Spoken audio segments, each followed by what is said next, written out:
वज़ीर आज़म शहबाज शरीफ ने बलोचिस्तान उत्ते ग्रैंड डायलॉग की तजवीज़ दे दी। शहबाज शरीफ ने आख्या अज भी जे डायलॉग लिए बैठ जाइए तो आसानियां पैदा होंगियां। डायलॉग का मकसद बलोचिस्तान की आवाम की गल सुनना है।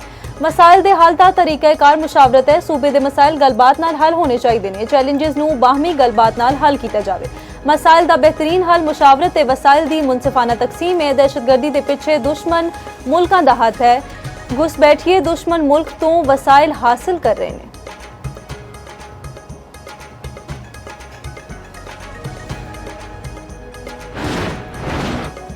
बलोचिस्तान ते पाकिस्तान का हाल मुस्तकबिल एक है ते एक ही रहेगा। रियासत के फैसला कुन रद्द अमल तो मजमू मज़ाइम नाकाम बनाए जाएंगे। बलोचिस्तान की अहम शख्सियात ते सियासी क़यादत नाल मुलाकात विच फील्ड मार्शल ने आख्या बलोचिस्तान की तकदीर बलोचिस्तान के अवाम के हथ विच है। शुरुकादा रियासत ते मुसल्लह अफवाज दे शाना बशाना खड़े रहने दे अज़म का इजहार।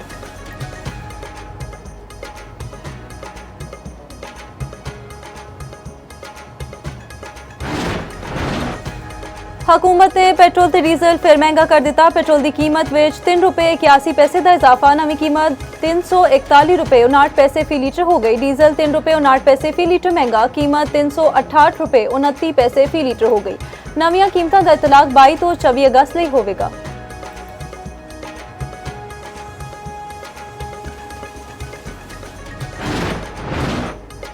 ईरान मुआहदा करना चाहता है पर दुरुस्त डील लिए तैयार नहीं। फिलहाल इंतजार कर रहे हैं कि अगे की होंदा है। आबनाए हुरमुज़ उत्ते साडा मुकम्मल कंट्रोल है। अमरीकी सदर डोनाल्ड ट्रंप की मीडिया नाल गलबात। आख्या ईरान दे कोल पैसा बहरिया ते फिजाया नहीं रही। ईरान विच महंगाई 350% तक पहुंच चुकी है। फौजियों की तनख्वाहां देने विच मुश्किलात पेश आ रही ने।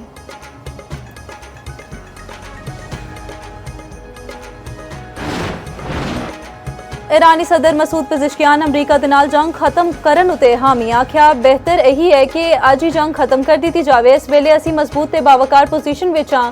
पूरी दुनिया साड़ी फतह नूं तस्लीम कर रही है। दुश्मन नूं फैसला कुन जवाब दिता जाएगा। ईरानी वजीर खारजा अब्बास अरागची ने आख्या 14 साल पहले भी अमरीका बदतरीन पाबंदियां नाकाम रही।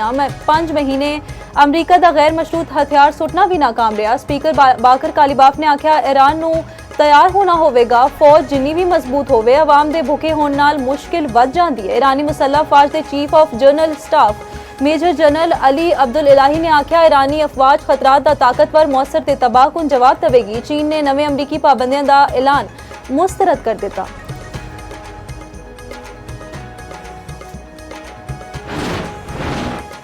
बानी पीटीआई नूं 20 ते 21 अगस्त की दरमियानी शब तिब्बी मुआयने ते इलाज लई पिम्स हस्पताल इस्लामाबाद लिया गया। इंतजामिया पिम्स हस्पताल के मुताबिक शिफा इंटरनेशनल हस्पताल के 2 माहिर डॉक्टर ने बानी पीटीआई की अखां के मुआयने में हिस्सा लिता। दीगर तिबई मुआयने मुतलका पिम्स माहिरीन ने किए। अखां के मुआयने नाल हासिल होने वाली तिबई राय पिम्स विच की गई।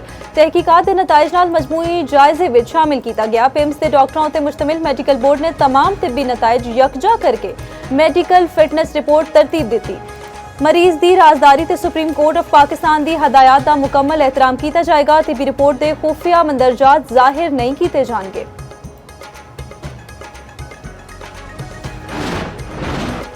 बानी पीटीआई का तिब्बी मुआयना पिम्स विच होया। शिफा हस्पताल ले जाया ही नहीं गया। तिब्बी मुआयने के बाद वापस अडियाला जेल मुंतकिल कर दिता। वफाकी वज़ीर इत्तलात अता तारड़ का इंकशाफ सोशल मीडिया उत्ते बयान विच लिखिया। पिम्स विच शिफा हस्पताल के डॉक्टर्स भी मौजूद सन। पीटीआई कारकुनां ने शिफा के बाहर सिक्योरिटी सूरत हाल पैदा की थी। मुस्तनिद डॉक्टरों के मुआयने के बाद बानी नूं सेहतमंद करार दिता। वफाकी वजीर तारिक फजल चौधरी बोले मेडिकल बोर्ड ने बानी की तिब्बी हालत नूं मुस्तहकम करार दिता। सेहत वर्गे हसास मामले नूं सनसनी दा रंग ना दिता जावे।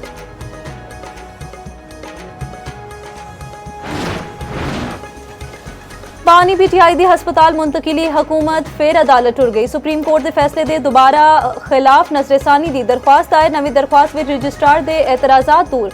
मतन विच लिखिया फैसले विच सकम है। अदालती फैसले विच जेल रूल्स नूं नजरअंदाज किया गया। मरकजी केस विच सानू फरीक नहीं बनाया गया। दरख्वास्त चीफ कमिश्नर इस्लामाबाद वालों दायर की गई। सुप्रीम कोर्ट के अहकामात के तहत बानी पीटीआई नूं अडियाला जेल तो हस्पताल ले जाया गया।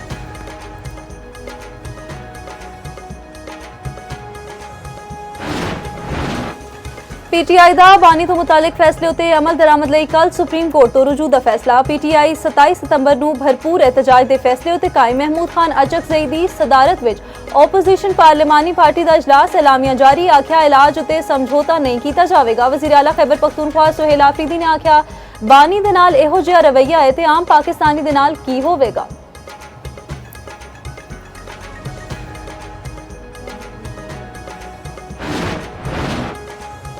बानी पीटीआई की सेहत बिल्कुल ठीक है, हल्फन आखदा उन्होंने कोई मसला नहीं। वफाकी वजीर दिफा ख्वाजा आसिफ दा चेयरमैन पीटीआई नूं जवाब कौमी असैम्बली इजलास में आख्या बानी पीटीआई की अख का मसला ठीक हो चुकिया, ब्लड प्रेशर की दवाई दी जा रही है, मामला सियासत की नज़र नहीं करना चाहिए। बानी की बहन की उन्होंने नाल मुलाकात भी हो चुकी है। सैनेटर नासिर भट्ट ने बानी पीटीआई नूं साजिशी करार दे दिता।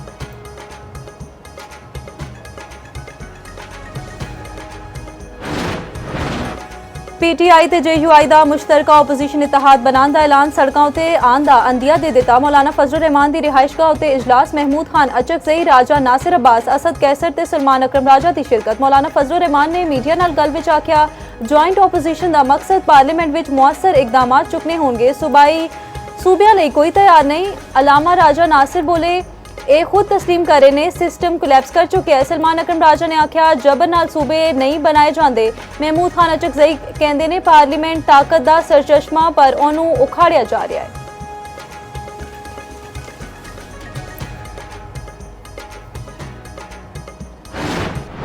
पाकिस्तान नूं लीड्स विच इबरतनाक शिकस्त, कौमी टीम पहला टेस्ट एक इनिंग्स 103 रन्स तो हार गई, दूजी इनिंग्स विच भी कौमी बैटिंग लाइन रेत की दीवार साबित हुई। ओपनर चले ना मिडल ऑर्डर, पूरी टीम 135 रन्स उत्ते ढेर हो गई। इंग्लैंड की टीम पहली इनिंग्स विच 409 रन्स बना के आउट हुई। आजान उवैस, शान मसूद, सऊद शकील ते कप्तान सुलेमान आगा नाकाम रहे। इमाम उल हक ते दीगर खिलाड़ी भी खातर ख्वाह कारकर्दगी ना विखा सके। रिजवान 41 रन्स बना के टॉप स्कोरर रहे।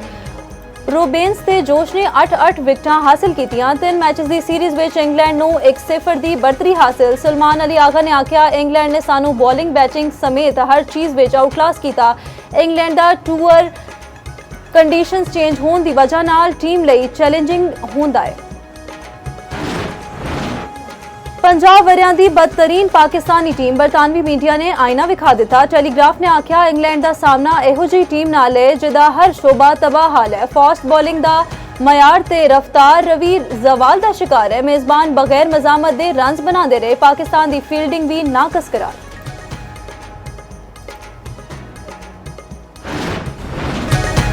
मलेशिया ते पाकिस्तान भी सजा याफ्ता अफराद की मुंतकिली का मुआहदा। वज़ीर आज़म शहबाज शरीफ की तकरीब में शिरकत। वफाकी वज़ीर दाखिला मोहसिन नकवी ते मलेशियन हम मनसब ने मुआहदे उत्ते दस्तखत किए। वज़ीर आज़म शहबाज शरीफ नाल मलेशिया के वज़ीर दाखिला की भी मुलाकात। वज़ीर आज़म का सारे शोबिया विच ताउन मजीद मजबूत करने के अज़म का इरादा। वज़ीर आज़म ते मलेशियन हम मनसब अनवर इब्राहिम का टेलीफोनिक राबता। दो तरफा ताउन विच मुस्बत पेशरफ उत्ते इत्मीनान का इजहार। बामी तिजारत ते सरमायाकारी के रवाबत नूं फरोग देने उत्ते इत्तफाक।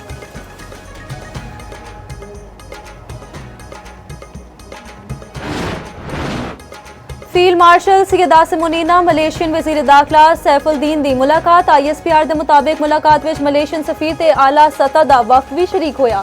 दोवां तरफों दो तरफा मजबूत ते पायदार ताल्लुकात की तौसीक की। फील्ड मार्शल का मलेशिया के नाल दिफाई तावन नूं मजीद गहरा करने के अज़म का इरादा। फील्ड मार्शल आसिम मुनीर नाल कांगो के चीफ ऑफ डिफेंस की मुलाकात। बामी दिलचस्पी के अमूर ते इलाकाई सिक्योरिटी सूरत हाल उत्ते तबादला ख्याल। पाकिस्तान ते जमहूरिया कांगो के दरमियान दिफाई सिक्योरिटी तावन बढ़ाने का मुआहदा। ISPR के मुताबिक मुअज़्ज़िज़ मेहमान की air chief marshal Zaheer Ahmed Babar Sidhu नाल भी मुलाकात। Chief of naval staff admiral Naveed Ashraf नाल भी मुलाकात। 12 मुस्लिम मुल्कां दी शाम विच इसराइली फिजाई हमलियां दी मजम्मत। पाकिस्तान, तुर्की, सऊदी अरब, कतर ते अलजायर समेत 12 मुस्लिम मुल्कां दे वज़राए खारजा दा मुश्तरका एलामिया जारी। लिखिया हमले शाम दी खुदमुख्तारी इलाकाई सालमियत दी खिलाफ वर्जी है।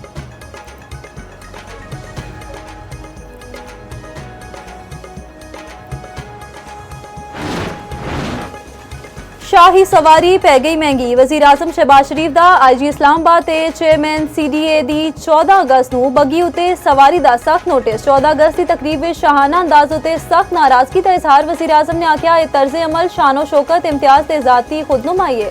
अमल अवामी खिदमत के जज्बे तो यकसर मुतसादिम है।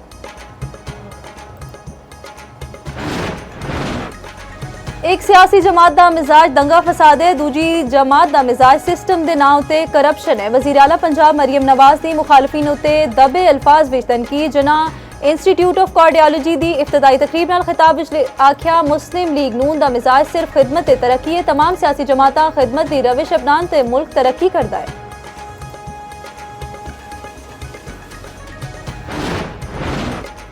पेट्रोलियम लीवी के खिलाफ जमात इस्लामी का एहतजाज जारी। लाहौर कराची ते पेशावर विच धरने जारी। अमीर जमात इस्लामी हाफिज नईम उर रहमान ने खिताब करते हुए आख्या हुक्मरान अवाम उते हर रोज पेट्रोल बम बरसाते ने। ये सिर्फ कराची के वसाइल नूं लुटना चाहते हैं। छेती बुलगीर पैदल लॉन्ग मार्च करन दा भी ऐलान।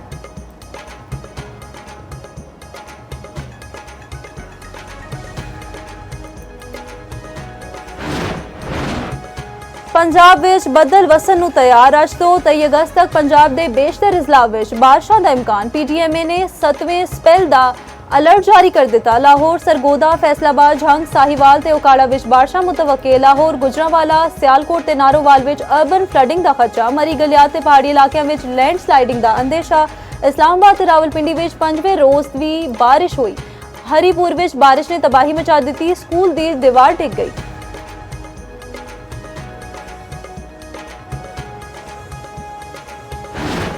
इसराइली वज़ीर-ए-आज़म के खिलाफ आलमी वारंट गिरफ्तारी जारी। तुर्की ने गजा जान आले एक्टिविस्ट फ्लोटिया नूं रोकन उत्ते इकदाम चुकिया। ऐलान तुर्क वज़ीर इंसाफ अगन करलीग ने सोशल मीडिया अकाउंट उत्ते कीता। इमदादी फ्लोटिला रोकन दी तहकीकात जारी सन।